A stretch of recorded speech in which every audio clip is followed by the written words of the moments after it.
President Bill Clinton pulling out all the stops with his speech, making the case for why Hillary deserves to win. But is the popular former president an asset, or is he a liability? Well, here to weigh in our political panel, Fox News contributor Guy Benson and Democratic Ohio State Senator Capri Cafaro. Welcome back to both of you. Hey, good morning. Good morning. All right, Capri. So Bill Clinton could have gone a number of directions with this speech. He stuck to their love story, really making her come across as a real human being. Why do you think he went that route? Well, because I think the dynamics have changed. Yes, he is a former president of the United States, but this is not about Bill Clinton. This convention this week is about Hillary Clinton. He is taking on a much more traditional role as a spouse. I don't think we would be surprised at all if a nominee's wife came in and talked about their love story, their journey together, having children, moving into different places over the years.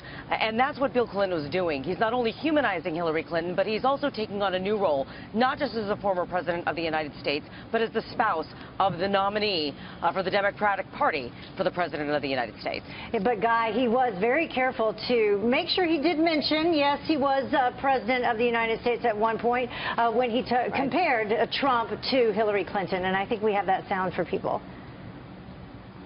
When I was president, I worked hard to give you more peace and shared prosperity. But for this time, Hillary is uniquely qualified to seize the opportunities and reduce the risk we face. So, Guy, asset or liability? Overall asset. I mean, what we just heard there in the political talk, that was sort of boilerplate from him. But overall, I think what Bill Clinton set out to do last night, his objective was not to be all that political. He took a few jibes and jabs at the Republicans and Donald Trump, but overall, he was painting a very flattering personal portrait of his wife because, frankly, she needs help when it comes to her personal favorability. Her numbers are bad. They are right on par almost with Donald Trump's, which are historically bad. So if she can create some daylight between herself and Trump on that favorability issue, that will really help her moving forward. She is sort of charmless, frankly. He is charming.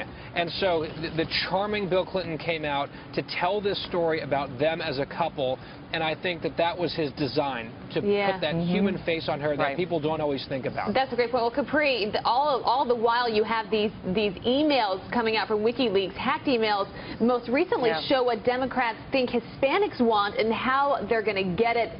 Will this help Trump get the Latino vote? He can maybe use this to his advantage.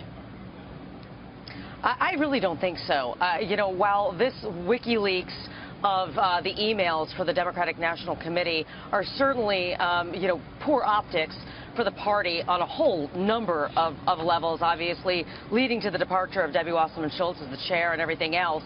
At the end of the day, the Republican Party doesn't necessarily have any track record as far as wanting to engage the Hispanic population in a meaningful way, pursue comprehensive immigration reform. And so while this doesn't necessarily look good, Democratic operatives someplace inside the Beltway do not speak for the entire Democratic Party. And I think that the track record of Democrats across the country and what they've advocated for in regards to inclusiveness, comprehensive immigration reform, and advocacy for all Americans speaks for itself, and I don't see how Trump spins that. And if we can just take a look at it for people at home, if you don't know what we're talking about, this is one of the quotes from one of the leaked emails. It says Hispanics are the most brand loyal consumers in the world, known fact. So, Guy, making really broad generalizations about Hispanics in general. The Democratic Party treats various demographic groups like commodities to which they are entitled, in their opinion.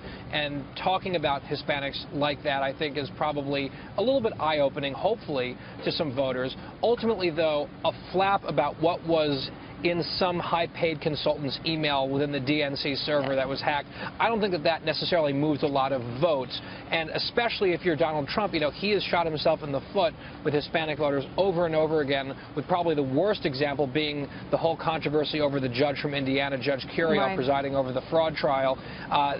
This is not good, and I think it's a glimpse at how the Democrats view people, which I don't think is flattering. But in terms of how it see what happens impacts. if the RNC's emails got leaked. You know? Well, that's a great good point. point, Capri. As you said, it's just politics, although I will say this is just bad timing on their front. All right, Guy Benson, Capri Cafaro, thanks for being with us.